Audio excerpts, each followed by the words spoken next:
বিসমিল্লাহির রহমানির রহিম।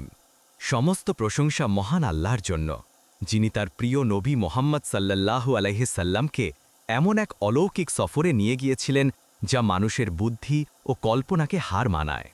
আজ আমরা জানব সেই মহান রাতের গল্প, শবে মেরাজ। নবুয়তের 10ম বছর, যখন রাসূলুল্লাহ সাল্লাল্লাহু আলাইহি সাল্লাম অত্যন্ত দুঃখ ও কষ্টে ছিলেন, প্রিয় স্ত্রী খাদিজা রাদিয়াল্লাহু ও চাচা আবু তালিব মারা গিয়েছিলেন, তখন আল্লাহ তাআলা নবীজিকে সান্ত্বনা দিতে দিলেন এক অনন্য উপহার, মেরাজের সফর। এক রাতে নবীজি সাল্লাল্লাহু আলাইহি সাল্লাম কাবা শরীফের কাছে হজরে আসওয়াদ সংলগ্ন হাতিমে ইসমাইলে বিশ্রাম নিচ্ছিলেন। এমন সময় হজরত জিব্রাইল আলাইহিস সালাম উপস্থিত হলেন। তার সাথে ছিল এক আশ্চর্য বাহন, বুরাক, যার গতি ছিল বিদ্যুতের চেয়েও দ্রুত। নবীজি তাতে আরোহণ করলেন, আর শুরু হল সেই মহান সফর। দৃশ্যপট প্রস্তাব: রাতের আকাশ, আলোর রেখায় মক্কা থেকে বুরাকের যাত্রা। নবীজি পৌঁছালেন বাইতুল মোকাদ্দাসে, আজকের জেরুজালেমে অবস্থিত মসজিদুল আকসায়।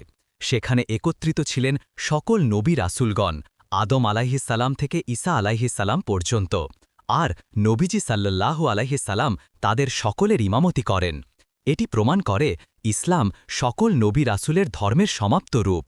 এরপর জিব্রাইল আলাইহিস সালাম নবীজিকে নিয়ে উঠলেন আকাশের দিকে। প্রথম আকাশে সাক্ষাৎ হল আদম আলাইহিস সালামের সাথে, দ্বিতীয় আকাশে ঈসা ও ইয়াহিয়া আলাইহিস সালাম, তৃতীয় আকাশে ইউসুফ আলাইহিস সালাম, চতুর্থ আকাশে ইদ্রিস আলাইহিস সালাম, পঞ্চম আকাশে হারুন আলাইহিস সালাম, ষষ্ঠ আকাশে মুসা আলাইহিস সালাম, আর সপ্তম আকাশে ইব্রাহিম আলাইহিস সালাম। প্রত্যেক নবী নবীজিকে স্বাগত জানালেন ও দোয়া করলেন।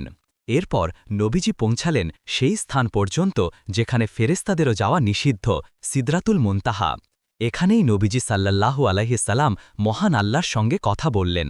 এ এক অপার রহস্যময় মুহূর্ত। আল্লাহর অনুগ্রহে নবীজি এমন মর্যাদা পেলেন যা আর কারো ভাগ্যে জোটেনি। এই মেরাজ সফরেই আল্লাহ তাআলা মুসলমানদের জন্য নামাজ ফরজ করেন। প্রথমে ছিল 50 ওয়াক্ত, পরে মুসা আলাইহিস সালামের পরামর্শে কমতে কমতে এসে দাঁড়ায় 5 ওয়াক্ত। তবুও আল্লাহ বলেন, আমি 5 ওয়াক্ত নামাজ নির্ধারণ করেছি, কিন্তু তার প্রতিদান হবে 50 ওয়াক্তের সমান। নবীজি জান্নাত ও জাহান্নাম দেখেছিলেন। দেখলেন জান্নাতে সৎ আমলকারীরা সুখে আছে, আর জাহান্নামে পাপীদের শাস্তি হচ্ছে। এই দৃশ্য নবীজিকে গভীরভাবে প্রভাবিত করেছিল, যাতে তিনি উম্মাতকে সতর্ক করতে পারেন। রাতের মধ্যেই নবীজি ফিরে এলেন মক্কায়। যখন তিনি কুরাইশদের ঘটনাটি বললেন, তারা অবিশ্বাস করল। তখন আবু বকর রাদিয়াল্লাহু বললেন, যদি মোহাম্মদ সাল্লাল্লাহু আলাইহি সাল্লাম বলেন তবে নিশ্চয়ই তা সত্য। এই জন্যই তিনি পেলেন উপাধি আস সিদ্দিক, সত্যবাদীদের নেতা। শবে মেরাজ শুধু একটি অলৌকিক ঘটনা নয়, এটি আমাদের জন্য এক মহান শিক্ষা। এই রাতেই নামাজ ফরজ হয়েছে, জান্নাত ও জাহান্নামের বাস্তবতা দেখানো হয়েছে, এবং নবীজির মর্যাদা সর্বোচ্চ স্তরে উন্নীত হয়েছে। তাই শবে মেরাজে আমাদের উচিত নামাজে মনোযোগী হওয়া, আল্লাহর জিকির করা, তওবা ও দোয়া করা। এটাই মেরাজের প্রকৃত শিক্ষা। আসুন শবে মেরাজের এই রাতে আল্লাহর দিকে ফিরে যাই। আল্লাহুম্মা আমিন। আমাদের চ্যানেলের ভিডিও যদি ভালো লেগে থাকে তাহলে একটা লাইক, একটা শেয়ার আর চ্যানেলটা সাবস্ক্রাইব করতে ভুলবেন না। আল্লাহ হাফেজ।